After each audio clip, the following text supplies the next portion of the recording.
What is actually happening in the GTA real estate market right now? If you're confused by the headlines, you are not alone. My brokerage, Royal LePage Signature, partnered with Urbanation to create a data-backed report called The 7 Factors of GTA Real Estate. And the big picture is really interesting, if not a little bit dry. So the report looks at the last 45 years of Toronto Real Estate Board data, and it examines the 7 main factors that influence housing prices and sales transactions. Those 7 interconnecting factors are population growth, economic conditions, affordability, investor activity, replacement cost, housing supply, and consumer confidence and regulations. By examining how each of those factors have historically impacted real estate, we can start to make some sense as to what we're seeing in the current market, what stage of the recovery we're in, and what the mid to long-term future of GTA real estate has in store for us. Over the coming weeks, I'll be breaking down each of the 7 factors in more detail so you can see how they all interact in today's complicated real estate landscape and what that means if you're buying, selling, or investing. 2 key findings that I wanted to highlight are these. 1, since 1980, GTA home prices are up 1,478%. That works out to about 6.3% compounded growth per year. This is similar to long-term stock market returns. In that entire 45-year period, prices have only actually declined in 10 years, and those dips typically came after long stretches of uninterrupted growth.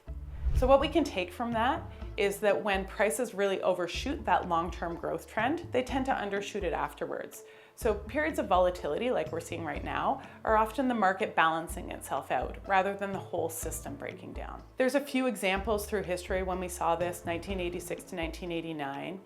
And then again, we saw some runaway growth from 2015 to 2017 with a small price correction afterwards. And again from 2020 to 2022 with a relatively mild pullback of only around 6%. All of this shows us that these dips are just the market leveling itself out. Another way to look at what's happening in today's market is through supply and demand.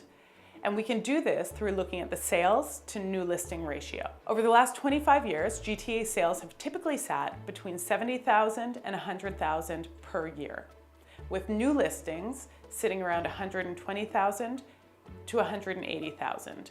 And when the sales to new listing ratio sits in that 50 to 60 balance zone, price growth tends to line up with that long-term 6% average. If it's below the 50% mark, so fewer sales than listings, we see lots of supply and prices tend to come down.